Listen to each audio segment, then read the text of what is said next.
Hello and welcome to a December Tachiai podcast. There's four of us this time because we have joining us none other than Liam himself. You may have read his fabulous posts. You may have seen his videos as Liam loves sumo. Liam, say hello to the crowd. Hello, guys. I'm glad to be here. We're glad to have you. Tell us a little bit about how you got into sumo and how you decided that you wanted to join the crazy crew at Tachiai. Well, my first experience with sumo was literally staying up until 1, 2 in the morning watching back then we could get live streams on the internet, and I just sort of fell in love with the traditions and the action and kind of fell off for a bit, but then rediscovered it on the sumo forum on Reddit, and from there that led me to Tachiai, and I just loved the content there, and I wanted to see if I could be a part of it, and you guys generously offered me a spot, and then I've been writing ever since. What Liam really means to say is that we generously enslaved him and took away much of his free time to provide content for the rest of you. Liam, we are thankful that you decided that you're willing to do that. Okay. Absolutely. So let's get straight into it. It is the quiet time of the year, but we do have some sumo news. First of all, once again, and we do this all the time, let's all say a word of thanks to Herouth for covering the Junyo so well. Herouth, we love you. You're awesome, and please never stop. Yes. You keep the gaps in between the Basho fun and exciting. But first of all, for fans, if you're wondering when the Banzuke for the January tournament shows up, that'll be Christmas Eve, late in the day. And one of the reasons we're doing the podcast now is several of us may, in fact, be either celebrating the holidays or face down drunk at that time. So here's what we're going to do. We're going to talk about some stuff now. Anyhow, we may put together some short stuff. There'll certainly be things on the blog when the Banzuke drops.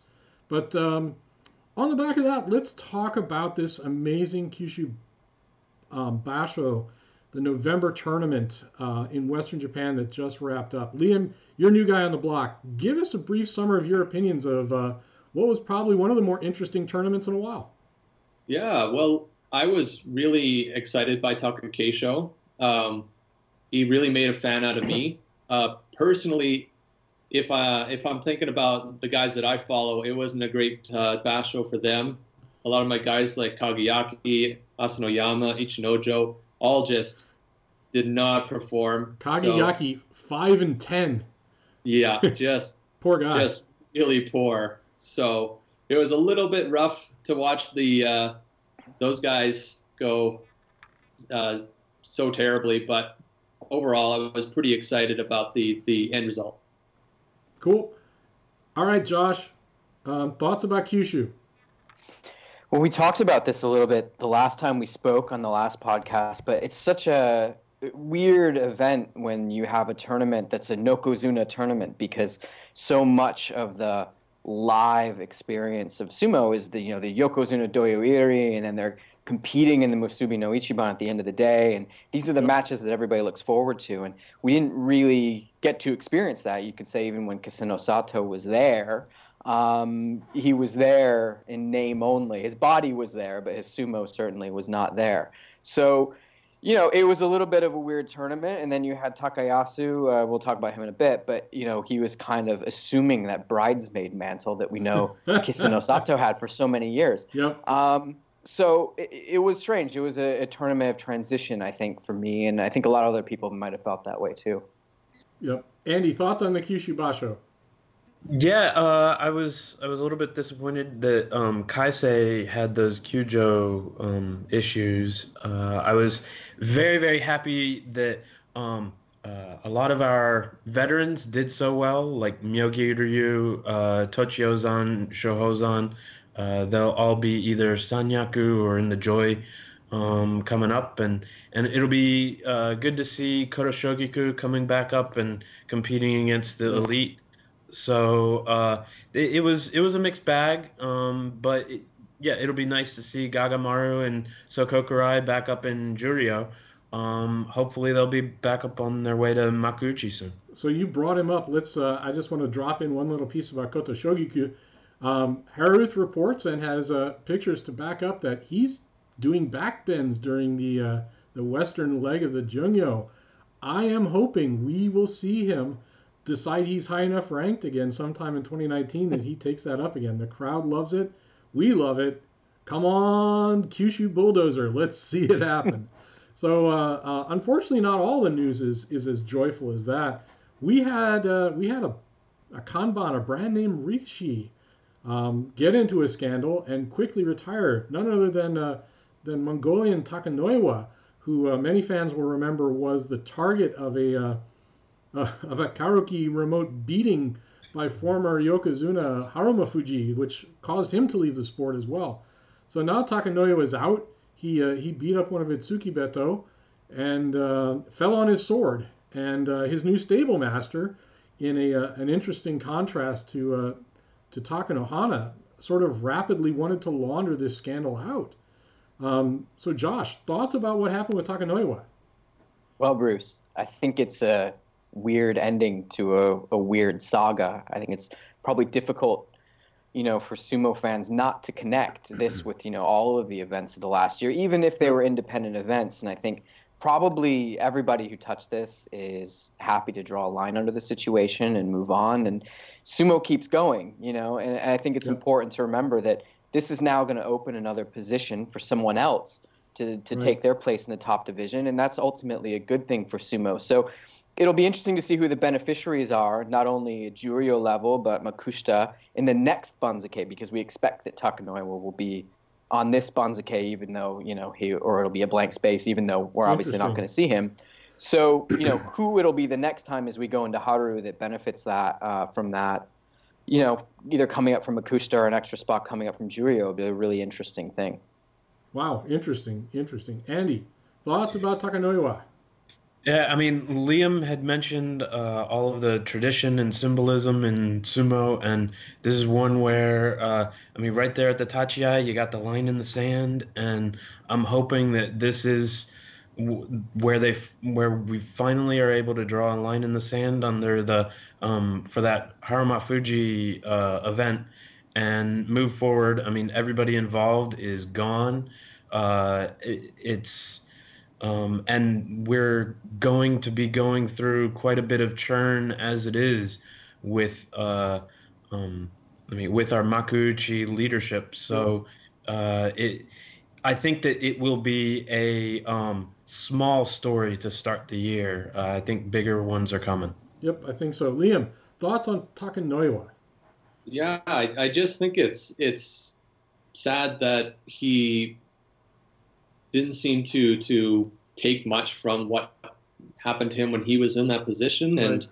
And I hope that this is the first step in changes to the way that the system works with, how they treat those below them. And hopefully this is eye-opening for a lot of guys who are realizing, hey, if I'm in this position, I'm done. So an interesting facet to Takanoiwa exiting the sumo world is that, if you were a fan 3 years ago, the Mongolian seemed to be the dominant force in sumo, and now if we look at the Banzuke, you see Arawashi dropping forcefully down to Juryo. You see Takanoiwa out. You see Hakuho injured. You see Harumafuji now with a short haircut and getting really bad press articles and bad photos published in the Japanese press, and you see Kakuryu struggling to keep his health. Thoughts? I mean, we'll start with Andy. Thoughts about the future of Mongolian Rikishi? Well, they're obviously handicapped in that we don't have many slots for foreign Rikishi at any of the stables. And I think that some of the stables have started, I guess, broadening their look internationally beyond just Mongolia. So that's going to cut into some slots. But Ichinojo is still there, and I've still got hopes for him because he is, when he's on, he is King Kong. I mean, he's fantastic, Yep. but he's definitely had his struggles, and I'm really, really hopeful that that Teruno Fuji will be coming back sometime very soon. That would be If so not, amazing. oh, I know. I'm very, very eager to see him at least in by March, if Yep. not in Hatsu. And I know if he's healthy, he's gonna go catapult back up like Ryuden, right back up into Makuuchi. So, But it will be tough. so we can all hope that at some point, maybe May, when some of us might be in Tokyo, that you might see some sort of resurgence of our favorite kaiju. Leah, thoughts about Mongolians in sumo now that so many of them are either out or on the skids? Yeah, it's interesting. It's reminds me a lot of the sort of the changeover when a lot of Samoan and Hawaiian actually were in the sport. However, I feel like the culture in Mongolia is still very pro sumo. Yes. And you still see a lot of them practicing in Mongolia and coming over, and I mean, there's still a couple in Juryo and making their way up. I don't think it's as dire as it was when you saw all these big Hawaiian names dropping off, but it is an interesting trend, and it's one that I think we should keep an eye on moving forward. Yep. Josh, thoughts about the broader scope of the Takanoiwa scandal? Well, I mean, I think if you want to talk about Mongolians and sumo, Bruce, I think it sounds like we've forgotten a little bit about Tamawashi, who I think is still one of the most exciting names. And he's one of my favorites. He's a baker. I think he's going to bake up a few more kachikoshi in 2019. I'm excited to see what he's going to do. You know, we posted a video on the site a few weeks ago that got kind of mixed reception. And there was a director and photographer who went over to Mongolia and captured some of what the former Kyokushuzan is doing, and sort of bringing in kids and just kind of teaching them the ropes with the hope of exporting some of those folks to Japan. And, you know, it'll be interesting to see what comes of, you know, the work that he's doing. I thought it was a very interesting take on something that we don't always get to see.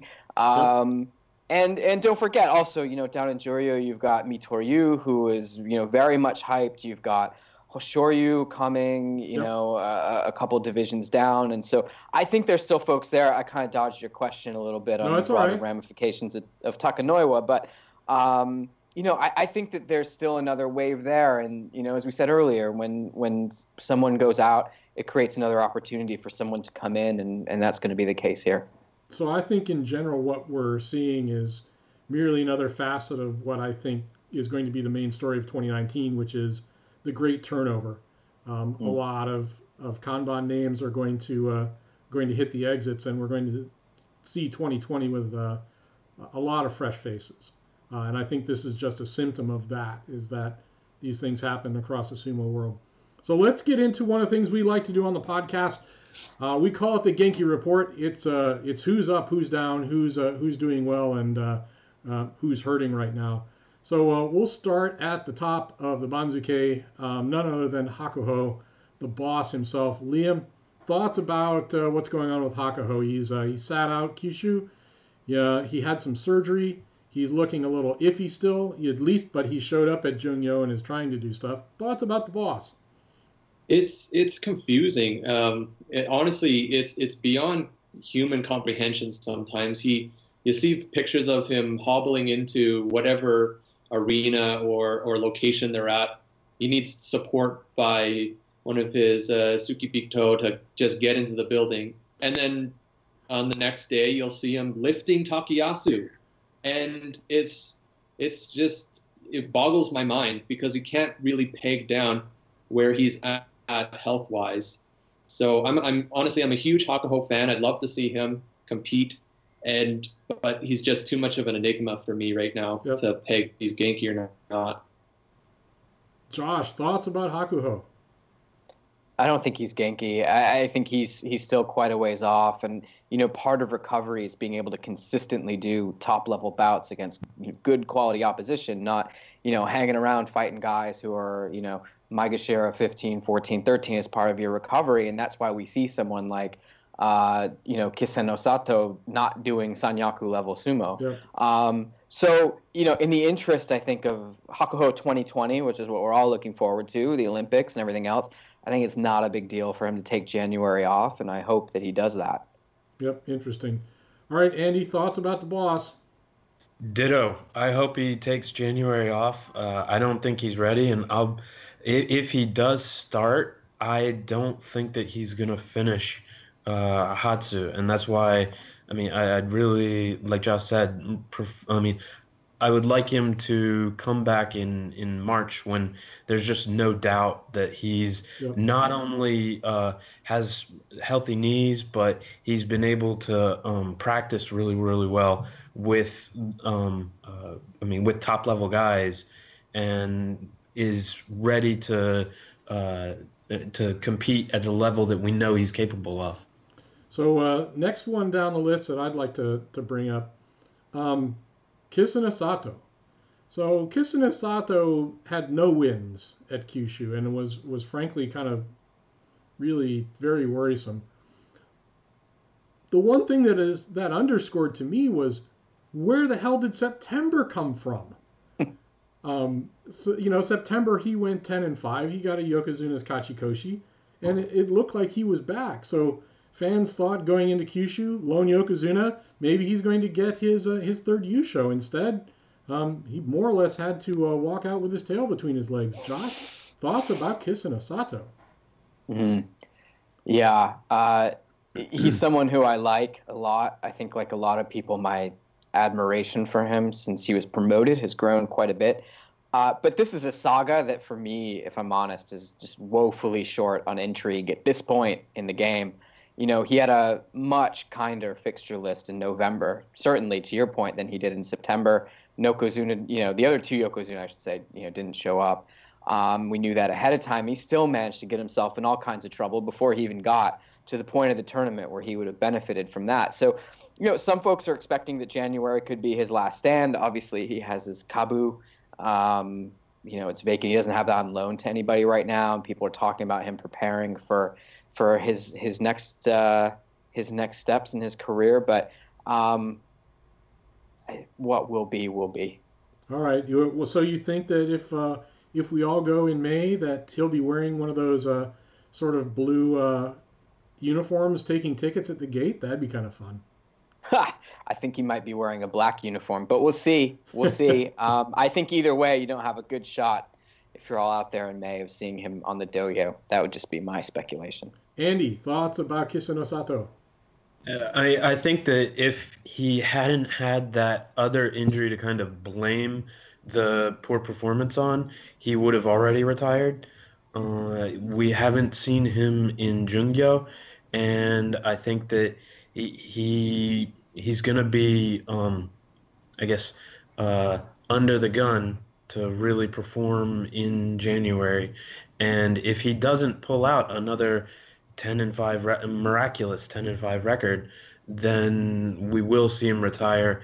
And I don't think that if he does do well in January, I will not be expecting a continuation of that.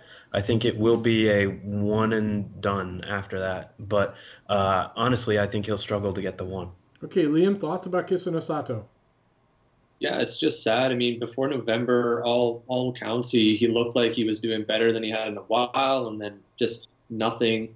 And he's already gotten his encouragement from the YDC. And I have to agree with Andy. I think he's on pretty thin ice, and it's a one and done. Yeah. So now we've come to the point that Bruce always seems to wander into. That's holding up a long copper rod in a lightning storm. Let's talk about Ozeki Goeido. There is no character in the history of the blog that has elicited more flaming fireballs over the walls than Goeido, and our general condemnation of him turning into a Henka freak. As we had postulated at the time, he was probably nursing an injury, and it did in fact turn out to be the case. He got his 8th win, and he went Kyujo. So Andy, Goeido seems to be getting close to the end of the line, I would think. Yeah, he can continue to go Kadoban every other tournament, but his body is starting to really give out on him. Thoughts about Goeido? I do not think he's Genki, but he will be rested coming into January. Likely he'll scrape by for another few tournaments. But when we get to our predictions, I've got one for him that I don't think a lot of people will be too favorable on. And Andy takes the copper rod from Bruce and stands out in the thunderstorm. Liam, would you like 10,000 volts of electricity? Tell us what you think about Goeido. Honestly, I wasn't impressed with him in November. I think that I don't know where he's at right now. He hasn't been on the Jungyo. Yep. I think he's going to come into January pretty rusty, but he seems like a guy who's willing to scrap it out and hold on to his rank. And I think that that's what we're going to see over, the next few tournaments. I think we still have a bit of Goeido to go. So ankle problems, knee problems. This guy has really taken a lot of damage, Josh. What do you think? What do you think it looks like for Goeido? I think he's still got some gas left in the tank, Bruce. I mean, the thing about being an Ozeki is everybody knows the rules. This isn't like Yokozuna where everybody wants to talk about, what it takes to maintain the rank and how many times can you not show up and, et cetera and so on. I mean, the rules are clear. It's win 8 or it's win 8 next time.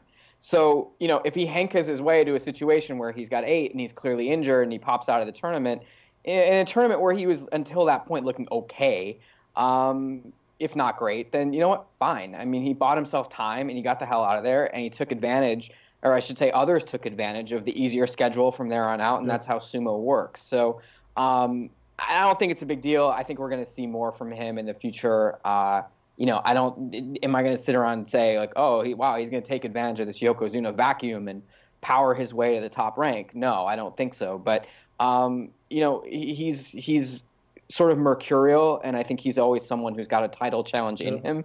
To your point, whether or not his body supports that is another question. Yep.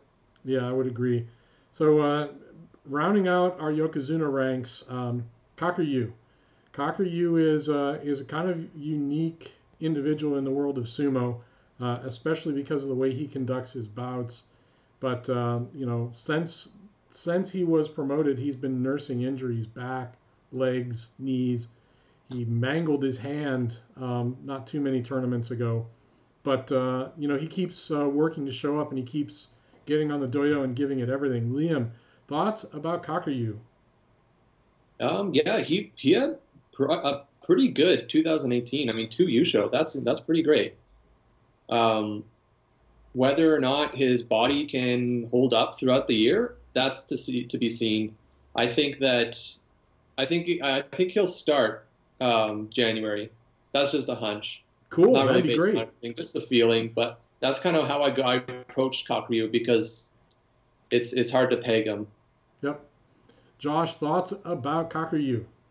I think he probably needs a big showing in January. Yeah. For me, the spring feels a really long time away when he won those 2 back-to-back tournaments because since he's last won, you can say Takayumi and Takakeisho both won a Yusho. And so that's kind of interesting. I think it would be good for sumo if he turned up and just won 10. I think that's fine. We talked about it, as I said earlier, but a Yokozuna tournament really takes something out of the live sumo experience, and I think that he is probably the best hope to not only show up but stick around all 15 days. Yeah, who would have thought, given how much hell he caught in the last few years, that he might be the mainstay for a little while. Andy, thoughts about Kakuryu? I agree with Josh. I think, yes, he's well rested, and so he'll be Genki for January, and he may not be in Yusho contention at the end of the tournament, but I do think that he'll be picking up 10, no problem. Cool. So let's round out the Ozeki ranks with a couple. First of all, let's talk about Tochi no Shin. One of our commenters referred to him, and this is absolutely brilliant, as a glass cannon. When he's whole, he's kind of unstoppable, but keeping him whole is the struggle. Josh, lead off with your thoughts about Tochinoshin.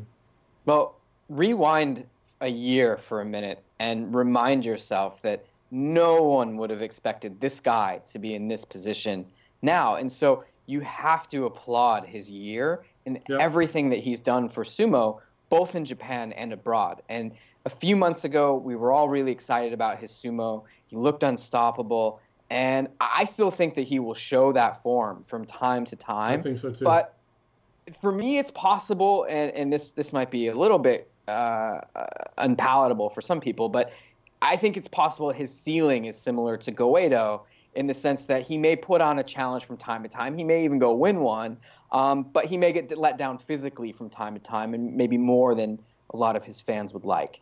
So to round out, fill in a bit of what Josh was saying, from the numbers on Tachiai, Tochinoshin's Yusho and Tochinoshin's run to Ozeki brought in a lot of European interest into sumo that frankly wasn't really strong before. And to be honest, when Tochinoshin is competing, that interest maintains. Any thoughts about Tochinoshin? I'm excited to see him back and healthy and competing during Jungyo, but I mean, with him, he's not 100% healthy. Let me pause you right there. There is a photograph on the blog right now of him lifting Takayasu. Okay. Yes. So he's not too bad off. But it's during Jungyo. And okay, but Takayasu does not weigh less during Jungyo. I'm sure of it. Yeah, but I don't think that he's necessarily putting. I don't think he was putting 100% into trying to win. Yeah. More, let's entertain. And so I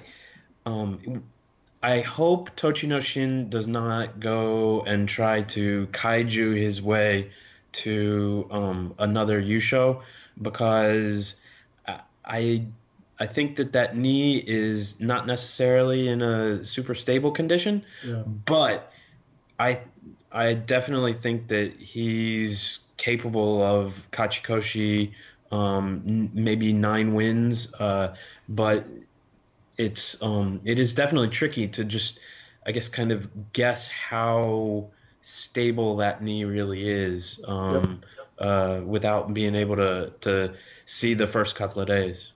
So, Liam, let's round it out. Thoughts about Tochinoshin?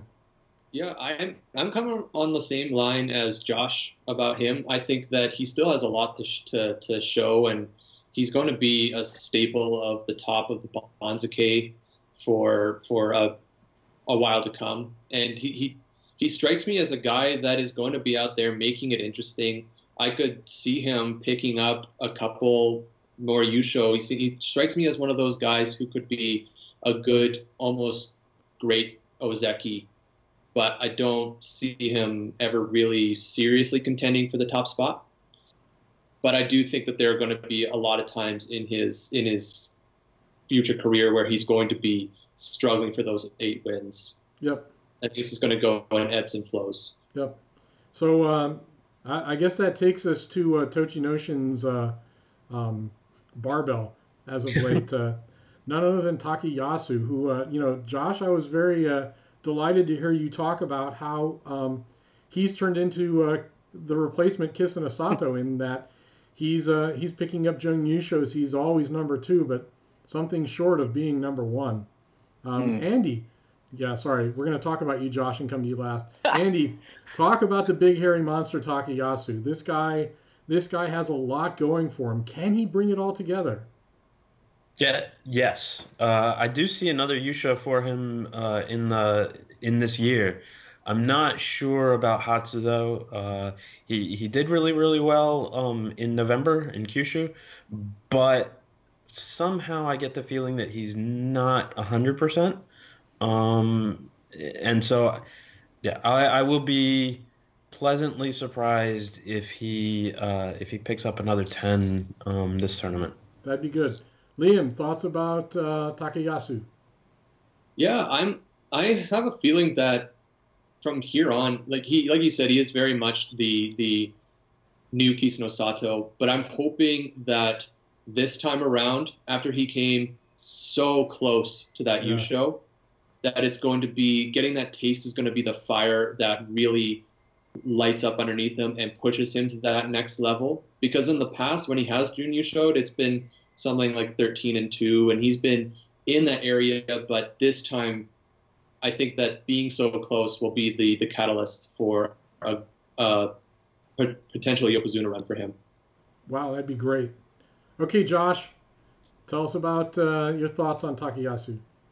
Well, sure. As you alluded to a minute ago, always the bridesmaid. Where have we heard that before? And it's looked a couple times already this year. Like he'd never have a better chance to win. He doesn't win, and then I wonder personally, with all those Junyusho, not just for him but also for Kisano Sato, when he was in Ozeki, is there something mentally that Taganora Oyakata could be doing? But the issue is the stable that they're in isn't really deep enough that we have a sample size between the two of those guys to be able to really judge that effectively. So, I think to Liam's point, it'll be interesting to see when, we're there in January.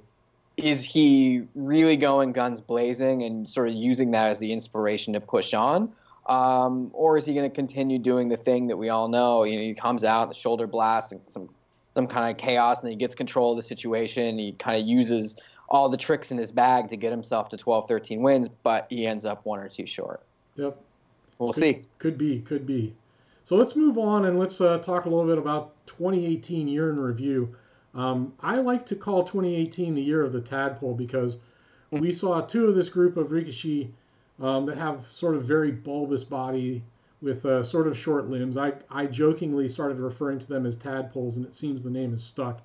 We saw two of the tadpoles, Matakayumi and Takakeisho, both pick up Yushos this year. Frankly, I think that they represent perhaps a new facet of sumo skill and possibly a vision of the future. What do you think, Josh? What's your take on 2018 as a year? I think the year of the tadpole is a very interesting and catchy marketing slogan. Well, thank you. But yeah, I think it's interesting. I mean, the first half of the year was very different to the second half of the year. In the first half of the year, we were really talking about,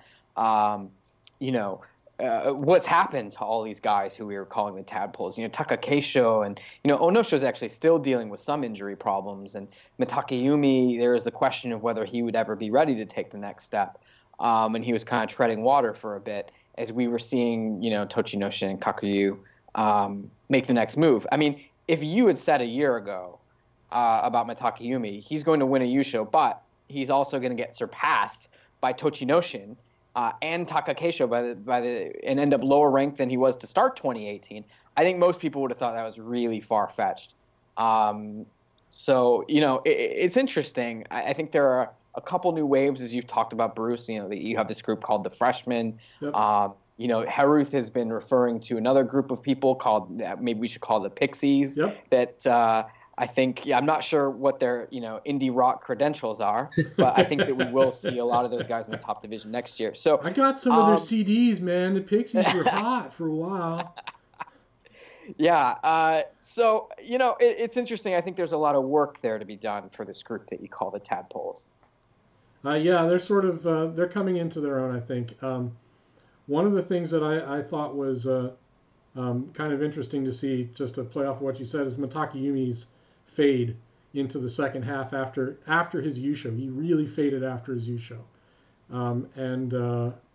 you gotta feel for the guy because he's put a lot into it. What's going to be next for him.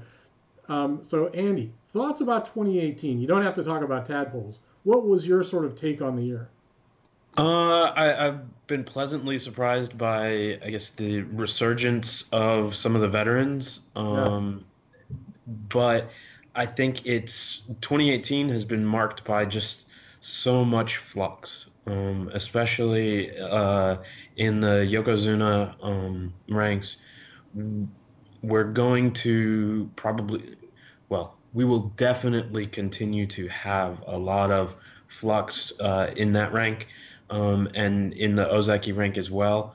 But I do think that the tadpoles are an interesting group to watch, but I think that their numbers need to be, I guess the membership needs to perhaps be adjusted to include Yago for Yes. Come for on, Yago. 2019. Get So, with it. yeah. Grab your lily Yeah. pad. I think that he and Abi will be strong contenders in the next year. That'll be fun to watch. And yeah, I especially hope that Abi will, again, thanks to Herouth, be able to, as we've seen from her Junya reporting, that he is at least trying to learn some new ways of grappling on the belt. That hopefully he will be able to not necessarily perfect new methods, but at least branch out. Yeah, exactly. Good show, man. All right, Liam, thoughts about 2018, the year in sumo? Yeah, it's been an interesting one. It's been a one of a lot of change. I think that this has been a major sort of decline in the Hakaho era. Yeah. He's appearing less and less. He's becoming more injured. I think this will be sort of a major turning point in his career, and as a result, it's given a lot of guys who you wouldn't expect that sort of room to show off and make their mark. And I think that if we're talking about the tadpoles, kind of to a point Andy made, I think that if these guys are going to be an effective new form of sumo, they are going to have to diversify, especially guys like Takakeisho, who he has a very, very effective way of winning, but it's not going to take long for guys to figure him out and neutralize him. So he's going to have things in the back pocket if he's going to sustain this upward rise. Yep. Excellent point. So let's branch out a little. You probably don't know this. Well, you probably do because we sell shirts and stuff on the site. And I mean, yeah, look at Josh. He's got one of our sweatshirts on. I do too. Oh, geez, and so does Andy. So we're and I mean, look at me, right? We're sort of sumo merch whores, and unabashedly so. And so Liam's been into these sports cards from BBM on Sumo Rikishi, and Josh has some too. So let's talk a little bit about that stuff. Liam, how did you get into this stuff? How did you find out about them? First of all, my love with sports cards extends beyond just sumo.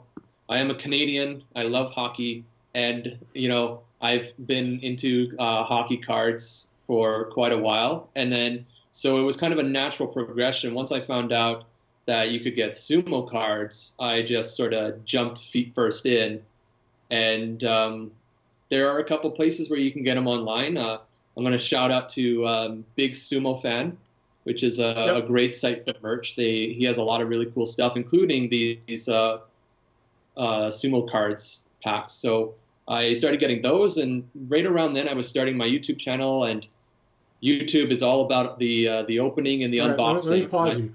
If you have not subscribed to Liam Loves Sumo, go do it now. Continue. Thank you very much. Thank you. But like I said, YouTube is all about the opening and the unboxing, and so I thought, you know what? I bet this will do well, and so I just got some cards and opened them on camera, and that's sort of the beginning of this. And fortunately, I don't have any packs with me today, but I have some that I've opened in the past, and I brought some really interesting ones that I think you guys will get a kick out of. So we do have some packs in Josh's hand, but let's look at some of your prize cards first, and then we're going to open some. Okay, well, I'll start with an interesting one. This one is from the 2017 series, and it's of a very rare tradition. It's called the, to look at my notes, Sandan Game, which is, right there. I'll see from if the I Sumo can, 2020. Yeah. It's an interesting dual Yokozuna ring entering ceremony, and so this one features Haramafuji and Kakuryu. That's making it even rarer. Yeah. And when I was looking at this, I assumed on the back that it would show Kisuno Sato and Hagahu, which are the two most recent Yokozuna to perform this. But in fact, it shows, see if you can see, Yokozuna Akibono and Takanohana on the back. Oh, wow. Oh, yeah, man. I thought that was pretty neat. So that's the first one. Okay, that is awesome. Yeah. Another one I brought with me is an interesting card. This one is from 2017 again, but it shows a very familiar face, Takakeisho. I'll see if you can see that. But if you'll notice holding them the a little back, close. oh, sorry about there you go, that. That's How good. about there? Yeah. So this is Takakeisho. However, this was Takakeisho before he was Takakeisho, and he was under the name of Sato. I've also got a couple, I guess you could call them rookie cards. They're next generation. One is one of the pixies that Josh alluded to, Tobizaru. Yeah, Tobizaru. Flying Yeah. monkey, ladies and gentlemen. No kidding. And the other one is one of Hirouth's favorite, Yago. Yago. Yeah. So a little note about Yago. The Yobidashi who actually you sometimes hear over the speakers in the Kokugi-kan, the last time I was there, which was September, he always has this sort of, upper mid-level voice that he's using, when he's describing the wrestlers and their shusin and all the rest of that, right? And, like we'll pretend he was fighting Tobizaru. He'd say Tobizaru something, and then he'd go Yago, right? So he dropped like 2 octaves. So from then on, every time I hear someone say Yago, I'm expecting it to be this baritone, bass voice. So sumo fans, from now on, it's not Yago, it's Yago. So continue, Liam. All right. So this one's coming up are from the 2018 series, which I believe are the ones you have, Josh, right? Yeah, I've got 2 different ones. Ooh. Oh, nice. Yeah, they tend to release 2 throughout the year. And they kind of alternate which kind of pictures you see in the base cards. Usually they're either in their regular Mawashi or their Kesha Mawashi, depending on the set. But these ones are they're called early day cards. They've got this awesome sort of 90s text effect on them, and I've got a couple of those. So we've got a very svelte young Takayasu here. Wow. At the age of 20. We've got a 19-year-old Kakuryu. Oh my goodness. Also, he's even more kawaii than normal. Yeah. A 19-year-old Tochinoshin, looking to be boss. And my favorite of these, rocking a beautiful mullet, Yoshikaze.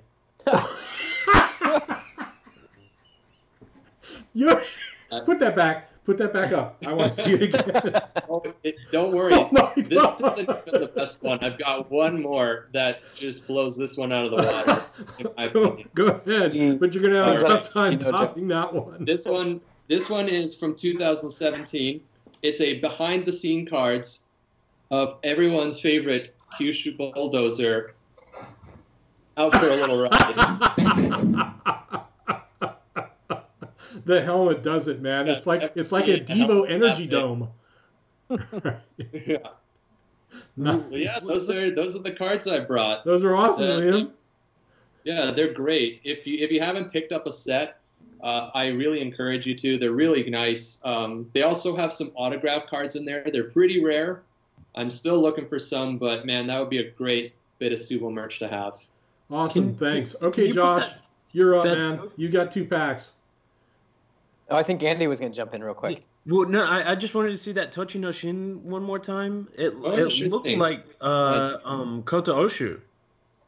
Yeah, he kind of does. He's looking a little trimmer here. Yeah. A little less grizzled. Wow. Yeah. That's like uncanny. Wow. It is. Okay, Josh, let's see them. So these are there's some of the fun things you can buy, right? In any of the venues where sumo happens, there are 5 cards for 300 yen. Got two packs right here. I don't know if 5 cards for 300 yen is the best deal, but if you're there, it's something that's fun to pick up. And I should just say before I open these, there's some really good communities on Facebook. There's a group called the BBM Sumo Card Collectors Group. Oh, wow. And so shout out to those guys. And they post cards all the time, like some of the autographed ones that Liam was talking about. So I've got the two here. One of these is a Rikishi pack, and the other one is just a BBM 2018 Sumo card. So we'll start with the blue pack. I wouldn't say they have any particular smell.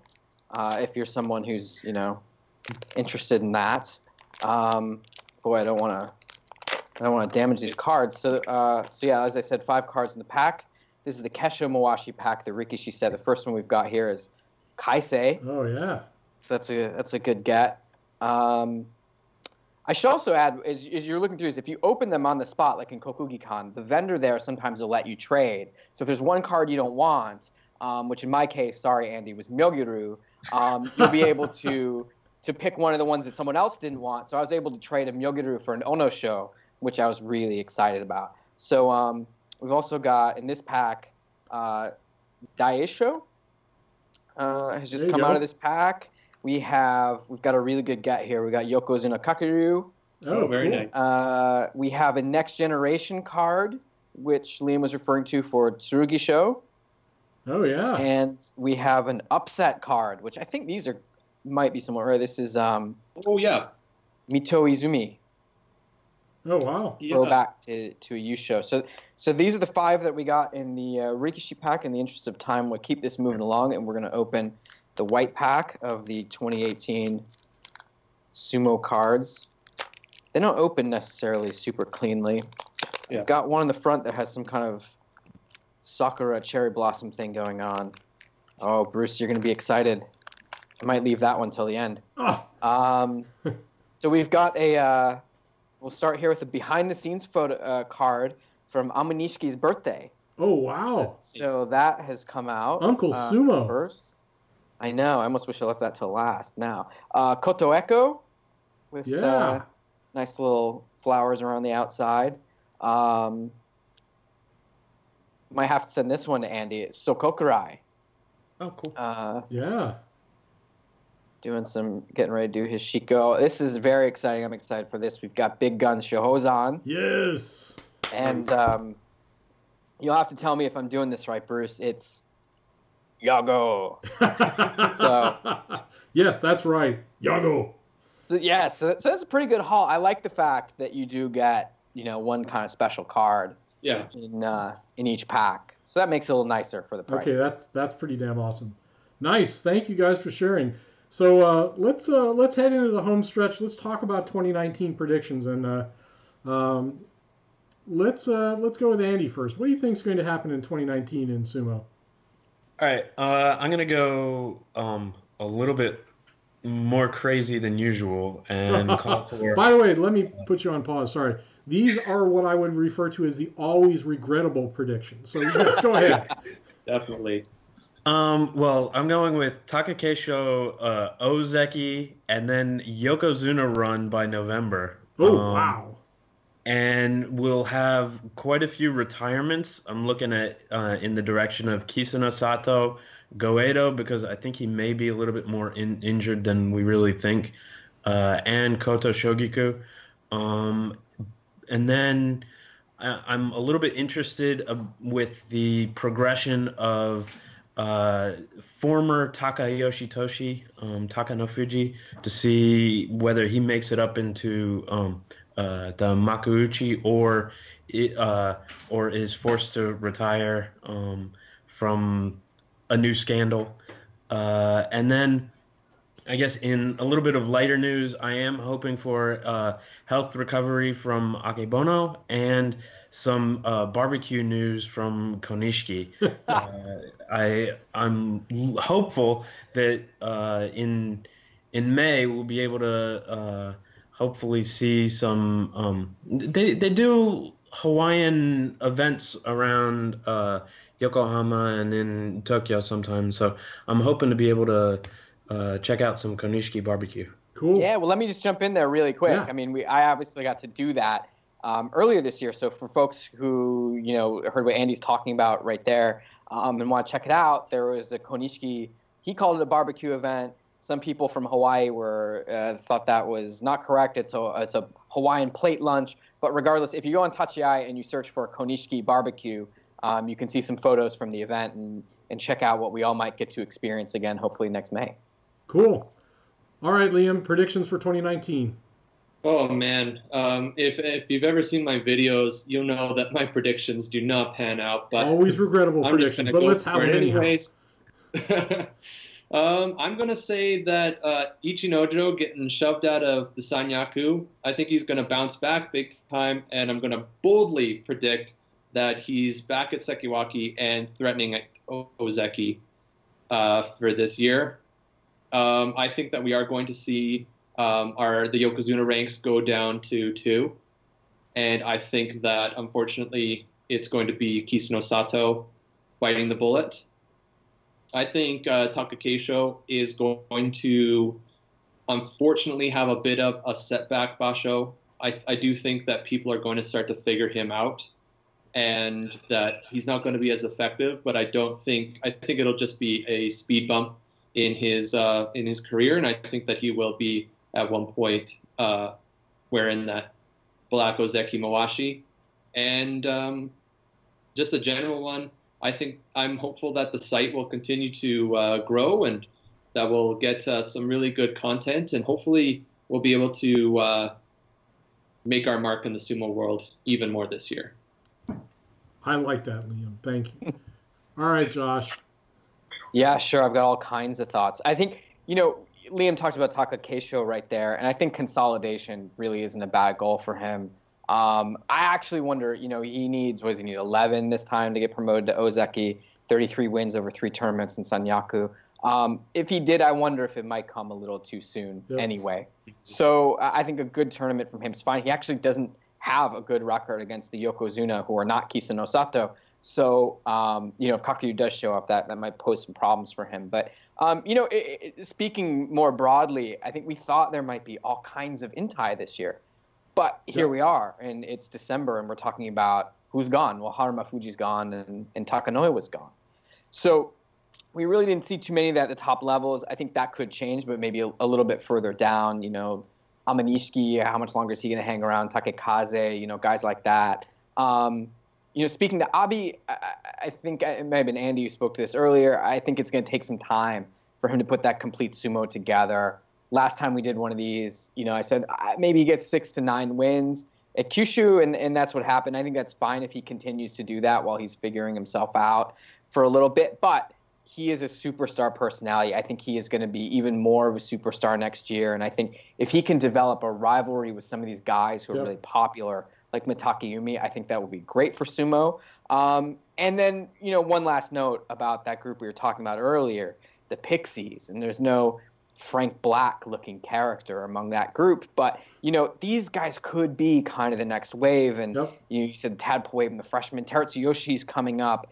I think Enho will come up at some point in the next year. Wakata Kakage, I think he's going to come soon. He's looked really good over the last couple tournaments. Hopefully his brothers can come up as well. But, I'm really looking forward to seeing some of these little guys in the top division. And maybe even Ishiura can hanka his way back up and put it together and drink some more of those protein shakes. And, it could happen for him. But I would love that. I think it would increase the diversity in the top division. I'm not the biggest guy myself.